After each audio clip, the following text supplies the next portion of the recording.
मित्रांनो, आज आपण एक अतिशय महत्त्वाचा आणि थोडासा गणिताशी जोडलेला पण खूपच रंजक असा विषय पाहणार आहोत. हवाई छायाचित्राचे प्रमाण निर्धारण. नमस्कार, मी डॉक्टर एन सुरवसे, माननीय श्री अण्णासाहेब डांगे महाविद्यालय हातकणंगले. मित्र हो, पुढे जाण्याअगोदर असेच व्हिडिओ पाहण्यासाठी या चॅनलला सबस्क्राईब करा. मित्रांनो, आता तुम्ही म्हणाल, सर खोटो म्हणजे खोटो, त्यात प्रमाण काय मोजायचे? पण इथेच खरा भूगोल सुरू होतो. कारण हवाई छायाचित्र फक्त सुंदर दृश्य दाखवण्यासाठी नसते, तर त्यातून आपण अचूक अंतर, क्षेत्रफळ आणि आकार मोजतो. आणि हे सर्व शक्य होते प्रमाणामुळे. चला तर मग अगदी सोप्या शब्दात सुरुवात करूया.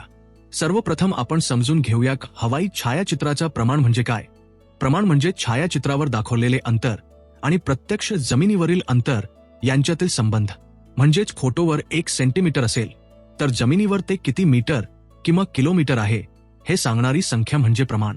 उदाहरण घ्या, जर प्रमाण 1,20,000 असेल तर फोटोवरचा 1 सेमी म्हणजे प्रत्यक्ष जमिनीवर 20,000 सेमी, म्हणजेच 200 मीटर.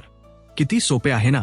पण याच छोट्या संख्येमुळे आपल्याला संपूर्ण गावाचे अंतर मोजता येते. आता पुढचा मुद्दा पाहूया, प्रमाण कसे व्यक्त केले जाते. प्रमाण 2 मुख्य प्रकारे दाखवले जाते. पहिला प्रकार रिप्रेझेंटेटिव्ह फ्रॅक्शन (RF). हे साधे प्रमाण असते. उदा 1,10,000 1,50,000. यात कोणतेही युनिट वापरले तरी चालते, पण दोन्ही बाजू एकाच युनिटमध्ये असतात. दुसरा प्रकार ग्राफिकल किंवा बार स्केल. यात एका रेषेवर 0 ते 1 किमी किंवा 0 ते 500 मीटर असे मार्क करून प्रत्यक्ष अंतर दाखवले जाते. GIS आणि नकाशामध्ये हा स्केल खूप उपयोगी पडतो.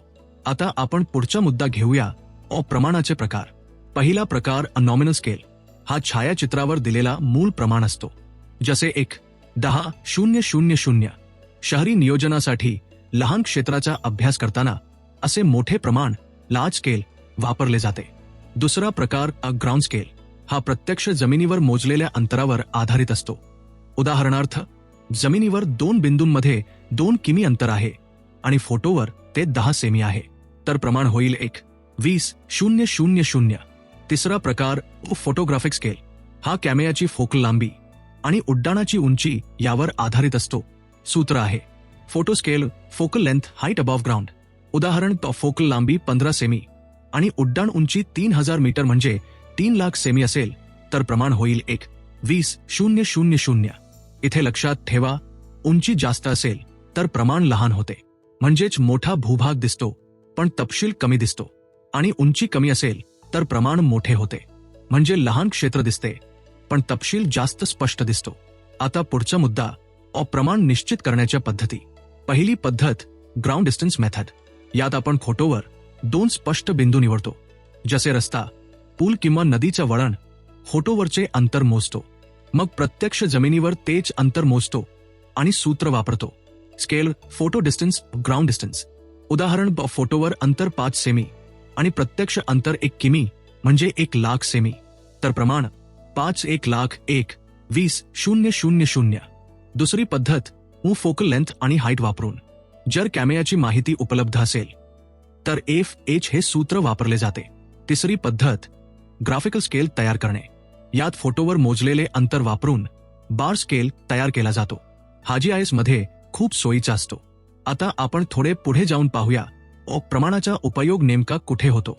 शहरी नियोजनात, रस्त्यांची रुंदी, प्लॉटचे क्षेत्रफळ मोजण्यासाठी, कृषी अभ्यासात, पिकांचे क्षेत्र अचूक मोजण्यासाठी, जलस्रोत अभ्यासात, नदीचे वळण, तलावाचे क्षेत्रफळ, भूगर्भीय अभ्यासात, पर्वत, पठार, उपत्यका यांच्या रचना समजण्यासाठी, आपत्ती व्यवस्थापनात, पूरग्रस्त क्षेत्राचे अचूक मापन करण्यासाठी. म्हणजेच प्रमाण नसले तर छायाचित्र फक्त एक चित्र राहते, पण प्रमाण दिल्यावर ते एक वैज्ञानिक दस्तऐवज बनते. मित्रांनो, इथे एक गोष्ट लक्षात ठेवा, भूगोलात अंदाजाला जागा नाही. आपल्याला अचूकता हवी असते आणि ती अचूकता देणारे पहिले साधन म्हणजे प्रमाण. आज आपण पाहिले, प्रमाण म्हणजे काय, त्याचे प्रकार कोणते, ते कसे मोजतात आणि त्याचे उपयोग काय आहेत. धन्यवाद मित्रांनो. जर तुम्हाला व्हिडिओ आवडला असेल तर लाईक आणि शेअर करा आणि या चॅनेलला नक्कीच सबस्क्राईब करा.